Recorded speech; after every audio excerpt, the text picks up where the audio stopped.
तळके, माझे मित्र सुनील धानवा, आपले सरपंच अनंत पुंजारा, या मेळाव्याला उपस्थित सर्व कोळी मल्हार समाजाचे बंधू भगिनींनो, पत्रकार, उपस्थित सर्व या समाजातील मान्यवर म्हणजे कलाकार आहेत, कोणी डॉक्टर्स आहेत, वकील आहेत, यूट्यूबर्स आहेत, ज्यांनी या मेळाव्याला हजेर लावली किंवा ज्यांनी मदत केली, सदिच्छा व्यक्त केली, या सर्वांचं मनापासून कौतुक करतो। आणि शेवटी अनेकांनी भाषणे करत असताना काही खंत व्यक्त केल्या की उपस्थिती कमी आहे, काही लोकांनी यायला पाहिजे होतं, जी फ्रंटला असणारी मंडळी तीच कायम असते तीच आहे, असे अनेक मुद्दे चर्चेमध्ये आले आणि ते स्वाभाविकपणे यायलाही पाहिजे। संस्कृतीवर भाष्य झालं, समाज काय आहे, समाजाच्या प्रगतीच्या दृष्टीकोनातून काय करणं आवश्यक आहे, या सगळ्या गोष्टी करत असताना शेवटी कार्यक्रम ज्या समाजासाठी करत असतो समाज खूप महत्वाचा असतो।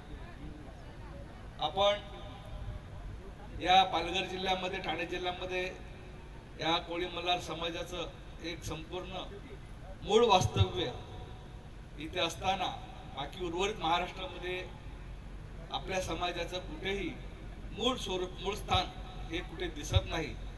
तरी सुद्धा 2011च्या जनगणनेप्रमाणे जालना असेल, औरंगाबाद असेल, इथे मोठ्या प्रमाणामध्ये आपल्या समाजाची तिथे उपस्थिती, लोकसंख्या दर्शवणारी आकडेवारी या TRTने म्हणजे ट्रायबल रिसर्च सेंटर यांनी प्रकाशित केलेल्या ही आपल्यासाठी कुठेतरी फार गांभीर्याने घेणारी बाब आहे।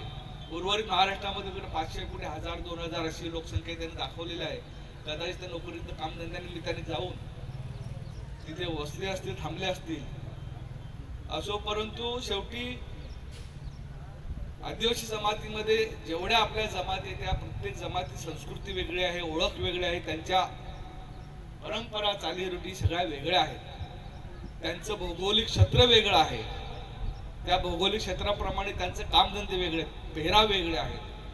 आणि आज आपण काहीतरी वेगळं करतो असं काही नाही, पूर्वीपासून चालत आलेलं आहे।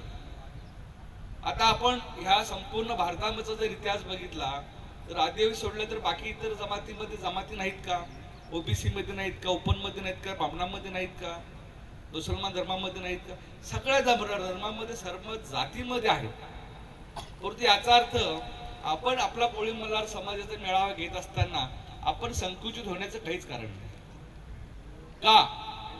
ज्या समाजामुळे आपण आहोत, मूळ आपली ओळख, पिढी जात कोळी मल्हार म्हणून आहे, तर सांगायला आपल्याला लाज कशाला वाटायला पाहिजे? आपले कार्यक्रम करताना कोणाची भीती कशाला वाटायला पाहिजे? आपण कोणावर अतिक्रमण करायला जात नाही, कोणाचं घ्यायला जात नाही। आपण आपल्या संस्कृतीचा अभिमान, आपल्या संस्कृतीचा ठेवा आजपर्यंत जो जपलेला आहे तो पुढच्या पिढीला हस्तांतरित झाला पाहिजे, त्यांच्यापर्यंत पोहोचला पाहिजे, त्याच्यासाठी आपण करतो। आणि आज प्रगतीचं युग आहे, मीडिया फास्ट आहे, अनेक प्रकार या मीडियामध्ये आले, टीव्ही आहे, इंस्टाग्राम आहे, फेसबुक आहे, यूट्यूब आहे, व्हॉट्सअप आहे, OTT आहे, कितीतरी प्लॅटफॉर्म आले। आज आपण ज्या परिसरामध्ये राहतोय, आपल्या मुलांवर, आपल्या संस्कृतीवर जो काही पाश्चात्य संस्कृतीचा पगडा बसायला लागले, फक्त कोळी मल्हार समाजाच्या संस्कृतीवर नाही तर इथे वास्तव्य करणाऱ्या सगळ्या धर्म जातीच्या सगळ्या संस्कृतीवर याचा परिणाम व्हायला लागलेला आहे। हे कोणाला नाकारून चालणार नाही। आणि त्याच्यामुळे आपल्याला कोणी जर सांगत असेल आपण मल्हार कोळी म्हणून, कोळी मल्हार म्हणून एक संमेलन घेतोय, 7वं आहे, परंतु समाज म्हणून आदिवासीच आपण आहोत, महाराष्ट्रामध्ये आहोत, तसंच भारतामध्ये सुद्धा आहोत। आपण अनेक मेळावे घेतो, आदिवासी एकता परिषदेच्या माध्यमातून आपण जातो सगळीकडे, भारतभर फिरतो, तिथे समाजाची अस्मिता म्हणून आपण तिथे जात असताना आपण तिथे सगळ्या आपले चोळदार सगळे आहेत ते बाजूला ठेवतोय, परंतु समाजाची अस्मिता म्हणून आपण तिकडे जातोय आणि जायला पाहिजे। आज आपलं संमेलन होत असताना त्याच्या मागचे उद्दिष्टच काय आहेत हे पहिले समजून घेतले पाहिजे। एक तर कोळी मल्हार समाजामध्ये एकजूट व संघटन निर्माण करणं, त्याच्यासाठी आपण कमिट्या बनवल्या, चांगल्या कमिट्या, तालुक्याच्या कमिटी झाल्या, डहाणू आहे, वाडा झाली, पालघर आहे, शहापूर झाली, भिवंडी आहे, अशा सगळ्या ह्या ठाणे पालघर जिल्ह्यामध्ये जिथे आपला समाज आहे त्या ठिकाणी ह्या संघटनाच्या कमिट्या होणं गरजेचं आहे. त्याचे कारण पण वगैरे तसे आहेत की आपण शेवटी शासनाने दरवर्षी त्यांचं सेन्सेक्स प्रमाणे जनगणना होते ते 11 पासून झाली नाही, 16 वर्ष झाली, 16-17 वर्ष होत आली. पण आपला समाज हा आपल्या सोबत किती आहे, कुठे आहे? मगाशी बेलकरांनी सांगितलं का तलासरीमध्ये गोवारी समाजाचे एक कुटुंब आहे. ते मूळ नसेल, ते कामधंद्यानिमित्ताने गेले, पण गणनेमध्ये ते आलं. तसं महाराष्ट्रामध्ये जगामध्ये पण, जगामध्ये आपण जर बघितलं आपली लोकसंख्या किती 3 लाखाच्या वर नाही, फार फार 3-5% मागे पुढे असेल, एवढीच आपली लोक आहेत. मग ह्या लोकांचं, ह्या आपल्या संस्कृतीचं जतन करायचं असेल तर आपल्याला शेवटी आपल्याला माहिती पाहिजेत ना, आपण कोण आहोत, आपलं कोण आहे. आज इथे करत असताना, संमेलन करत असताना खूप बरं वाटलं की काही मुलं आपली, कोण CA करते, कोण इंजिनियर करते, कोण लॉ झालेला आहे, कोणी एक मुलगा मला भेटला तो याच्यामध्ये आहे, आपल्या लॅमिनेशन आर्ट वर्क मध्ये आहे, तो वेगळ्या पद्धतीचं काहीतरी करतोय. त्याचं विजन त्यांनी सांगितलं की मी संस्कृतीला पकडून कोळी मल्हारच्या त्याच्यामध्ये काहीतरी क्रिएटिव्हिटी काढणार आहे. तर हे खूप आनंदाची गोष्ट आहे. म्हणजे आपली माणसं आपल्या समाजामध्ये कुठल्या स्तरामध्ये काम करतात किंवा त्यांनी काय काय ठिकाणी ते पोहोचलेले आहेत किंवा त्याची पोहोचू शकतात, अशा पद्धतीची याच्यातून माहिती मिळते आपल्याला. अनेक मुलं आपल्या शिकली, मुलं शिकली, मुली शिकल्या, आपल्याला माहिती मिळायला लागली. ही जी नोंद होत असते त्याच्या मुलांचं शिक्षण येईल, ते आलं पाहिजे. त्यांच्या भविष्यामध्ये आपण एक मध्यंतरी एक विचार सुद्धा केला होता की आपण त्यांचं सत्कार करूया, त्यांना काहीतरी मार्गदर्शन शिबिर ठेवूया, त्यांच्या शिक्षणासाठी काहीतरी चांगलं पुढे नियोजन प्रयोजन करूया, ऍडमिशन असतील किंवा जिथे तिथे अडचण असेल तिथे त्यांना मदत करता येईल का, अशा पद्धतीने आपण करूया. शेवटी आज आपल्याकडे 2 आमदार आपल्या समाजाचे तलस दरे साहेब आहेत, त्याच्यानंतर आपले मोरे साहेब आहेत, मी आमदार होऊन गेलो, सुतार साहेब होऊन गेले, बळीराम जाधव साहेब खासदार. शेवटी हे प्रतिनिधित्व आलं की जिल्हा परिषदेचे अध्यक्ष जे आहेत वैदे मॅडम, सभापती होते, जिल्हा परिषद सदस्य होते, सरपंच आपले, असे खूप प्रकारचं प्रतिनिधित्व आपलं आहे या राजकीय याच्यामध्ये, वलयामध्ये, राजकीय पटलावर. तर त्याचा वापर नक्कीच आपल्याला कुठेतरी संघटितपणे करता येऊ शकतो. तर एक ठोस आपल्याकडे तो प्रोग्राम असला तर तो म्हणजे आपलं एकजूट करून संघटन निर्माण करणे आणि त्याचं व्यवस्थितरित्या एकीकरण करणं, जे आता आपण आपल्या कमिटीने आता केलेलं आहे. त्याचे फॉर्म बनवले, त्याचे नमुना बनवलेला आहे, त्याच्यामध्ये नाव, गाव, कुठल्या गावामध्ये कुठलं कुटुंब आहे, त्याचं आडनाव काय, हे सगळं करायला घेतलेलं आहे आणि निश्चित येणाऱ्या भविष्यामध्ये ते फायदेशीर असते. घुसखोरीचा मुद्दा आहे जो आपल्या संमेलनाचा दुसरा मुद्दा आहे. आपण संमेलन का घेतोय, तर आता तुम्हाला एक सांगतो, 8-10 दिवसापूर्वी गोष्ट आहे.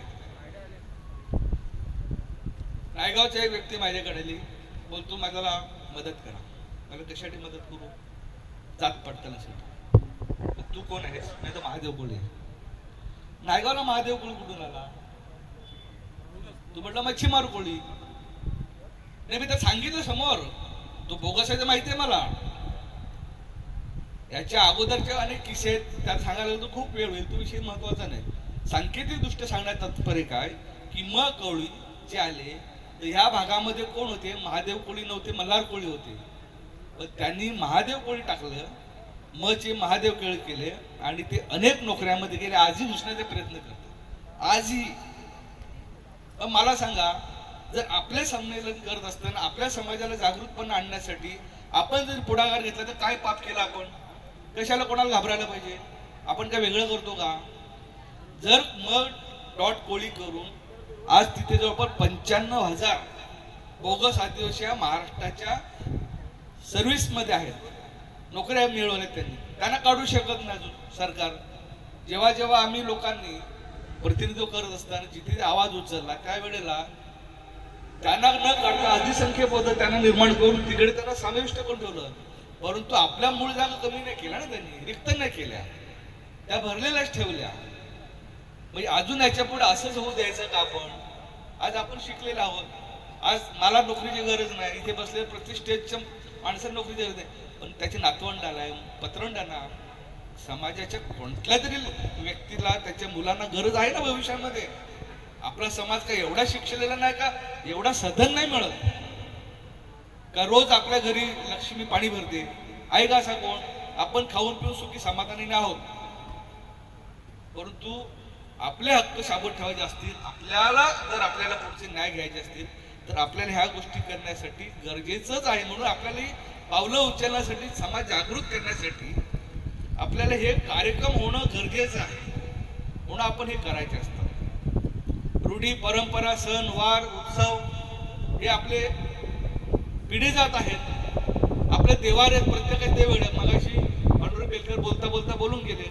मल्हारी, मार्तंड, धनगरांचा देव. धनगरांच्या देवाचं काय असं तिथे फिक्स नाही. महादेव जो मल्हारी मार्तंड म्हणजे आपण त्याला खंडोबा बोलतो, हा महाराष्ट्राचं कुलदेव आहे. या महाराष्ट्रामध्ये जेवढ्या जमाती आहेत, मग त्या मराठा असेल, ब्राह्मण सोडून कधी ब्राह्मणांचा पण असेल का माहित नाही, पण त्याचा अभ्यास त्याच्यावर वक्तव्य करण्यात काय पॉईंट नाही. परत ओबीसी मध्ये असेल, ओबीसी मध्ये केवढ्या जमाती, 300च्या वर जमाती, त्यांच्यामध्ये पण कुलदेवत म्हणून खंडोबा आहे. आपला मल्हार कोळी आहेत, मल्हार कोळ्यामध्ये आहे आपला खंडोबा आहे. कदाचित डहाणू तालुक्यामध्ये पालघरचा काही भाग असेल त्याच्यामध्ये खंडोबा देव नसेल देव्हाऱ्यात, पण आमच्या इकडे आहे, वसईमध्ये आहे. वसईमध्ये काही कुटुंब आहे, शहापूरचे, भिवंडीचे, वाड्याचे आहेत, आहे ना खंडोबा तिथे आहे. पण तिथे खंडोबा असलं म्हणजे आपण धनगराचे प्रतीक झालो का? अजिबात नाही. भंडार लावला म्हणजे धनगर होत नाही ना, असं कोणी गोडगैर समज करून घ्यायचं काम पण नाही ना, करून द्यायचं पण काम नाही. आपण मूळ आहोत त्या आहोत. आज आपण झालेत का? वाडवडिलांपासून आलेलं आहे. शेवटी वंशावळी जी आहे, जशी आपली चालते तशी देवांची पण आहे, देवतांची देवींची सुद्धा आहे. आता आमच्या देवाऱ्यामध्ये खंडोबा आहे, तुळजाभवानी आहे, साती आसरा आहेत, हिरवा देव आहे, चेडोबा आहे, वाघोबा आहे, जीवदानी आहे, आहेत ना, पूर्वीपासून आहेत. ते काय ते आम्हाला माहिती, पण देवाऱ्यामध्ये आहेत आहेत ना. जसे प्रत्येक देवाऱ्यात वेगळे आहेत, प्रत्येक देवाऱ्याची लाकडं वेगळी आहेत.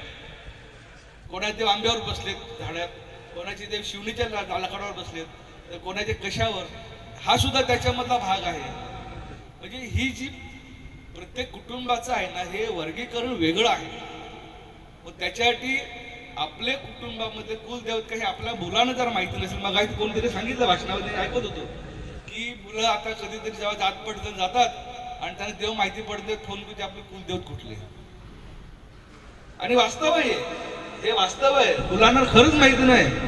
माझ्याकडे दाखला काढायला फॉर्म भरला त्यांनी, मला भर तूच फॉर्म भर, कुलदेवत लिहिले. त्यांनी गणपती सरस्वती समोर लिहिले. वारली समाजाचा पोरगा होता. म्हटलं काय माणूस पोरगा आहे तू, तुला कुलदेवत माहित नाही? गणपती आपला देव आहे, सरस्वती आपली देवी आहे. मला माहितीच नाही, घरच्यांनी सांगितलं, त्याला तू त्यांना काय पॉईंट आहे?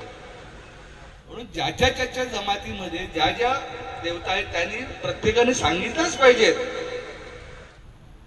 कोळी मल्हार म्हणून आपण सांगितलं पाहिजे, कोळी महादेव म्हणून त्यांनी सांगितलं पाहिजे, कोकण म्हणून त्यांनी, ज्या ज्या आदिवासी संस्कृतीमध्ये ज्या एवढ्या जमात आहेत त्यांनी त्याच्या चालीरीती, रूढी, परंपरा, देवता ह्या सगळ्यांनी त्यांना सांगितलं पाहिजे, तरच पुढच्या पिढीला हे करेल. नाही तर जिवंत पुरावाला गणपती माझा कुलदेवत हे सांगणारी पोरं आत्ताची आहे. याचे दोष कोणाला द्यायचा? पोराला द्यायचा का आपल्याला दोष द्यायचा? आपला पण दोष आहे ना कुठेतरी, का आपण त्याला सांगितलंच नाही. आपण त्यांना हे सांगायला पाहिजे. कधी सांगणार? हे सांगितलं गेलं तरच ह्या पुढे गोष्टी पुढे चालतील. महिला आहे, युवक आहेत, शेवटी प्रत्येकाला ह्याच्यातला बोलतो मी, आपल्या संविधानातल्याच मुद्द्यावर बोलतो. एक मंच आपण उपलब्ध करून दिला, खूप मुलांना सर्टिफिकेट दिले, आपण ट्रॉफी दिली. मी मगाशी गमतीमध्ये बोललो कोणाला तरी, तुला ट्रॉफी दिली, 50 फूट खेळ तुला आणायला लागतील. ही चेन तयार करायला चेन. आज संविधानात पुढच्या वेळेला आपण येणार नाही, प्रत्येकाची जबाबदारी असली पाहिजे. शेवटी आज एक आपण पाहतोय की माणसं कमी का, हा जर राजकीय कार्यक्रम असताना इथे 5,000 लोक असते की नाही का? असती. आपल्याला सवय लावली, सवय. गाडी असेल तर आम्ही येणार, अदरवाईज येणार नाही. काय सोय कर आनंद दादा, बरोबर ना? काय सोय करशील?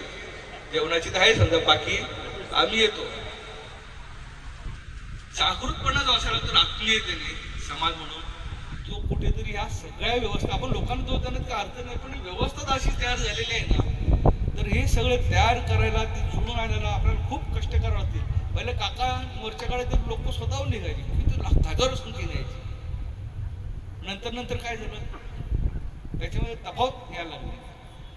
आपल्याला अशा पद्धतीने हे करायचं असेल तर वर्षभर काही ठोस प्रोग्राम आपण जर नक्कीच समाजाला दिला तर हे एकट्याचं काम ते आपल्या सर्वांनी मिळून जर आपण केलं तर निश्चितच त्याच्यामध्ये ना सुधारणा होऊ शकेल. जसं तेरे साहेबांनी मागे पहिल्या भाषणात त्यांनी सांगितलं की 2016 जेव्हा धनगर आरक्षणाचा मुद्दा आला आणि आम्ही सगळीकडे फिरलो, 45,000 लोक आली स्वतःहून आले, तो पण अनुभव चांगला आहे आमच्या. कोणाला गाडी दिली नाही, घोडा दिला नाही, कोणाला काय नाही, पण ती एवढ्या पद्धतीने अशी ती झाली ना माउथ पब्लिसिटी का लोक खूप मोठ्या प्रमाणामध्ये आले. म्हणजे आम्हाला आश्चर्य वाटतं की जागरूकपणा लोकांमध्ये जर एखादा व्यवस्थित मुद्दा पटवून दिला ना तर लोक येतात. थोडं आपण याच्या पुढे ती काळजी घेऊ. शेवटी संमेलन हे कोणा एकट्याची मक्तेदारी मिळत नाही का माझ्यामुळे झाला म्हणून कोणी सांगू पण नाही. शेवटी सामूहिक काम आहे. त्याच्यामध्ये जे काही संकेत द्यायचे असतात समाजाला प्रेरित करण्यासाठी, पुढचं भविष्य घडवण्यासाठी, ते खूप महत्वाचे असतात. म्हणून आपण हे कार्यक्रम करत असतो. सन्मान करणे वगैरे आपण ह्या सगळ्या गोष्टी केल्या, खूप चांगल्या केल्या. मी एकच सांगेन, खूप मेहनत केली. पावसाळ्याचे उन्हाळ्याचे दिवस, लग्नाचे दिवस, परंतु पालघर आनंददादा तुमच्या सगळ्या टीमनी संमेलनाची चांगली तयारी केली, चांगलं आयोजन केलं, चांगल्या प्रकारे संकेत देण्याचं काम आपल्या माध्यमातून झालेलं आहे. खरोखर तुमचं मनापासून मी तुम्हाला कौतुक करतो, धन्यवाद देतो. Show must go on. Show पुढे गेलाच, कार्यक्रम झालाच पाहिजे. तो जर झाला नाही तर चालणार नाही. आणि एक सांगतो अजून थोडी त्याच्यामध्ये मला एक त्रुटी वाटली. त्रुटी म्हणजे कोणाचीच नाही, हा लग्नाचाच पिरियड आहे, बरोबर आहे, गरमीचा पिरियड आहे. पौष महिना असा असतो ना, पौष महिना त्याच्यामध्ये लग्न नसतात ना, गरमी पण सुद्धा एवढी नसते. आणि त्यावेळेला कारण सांगायची गरज नाही.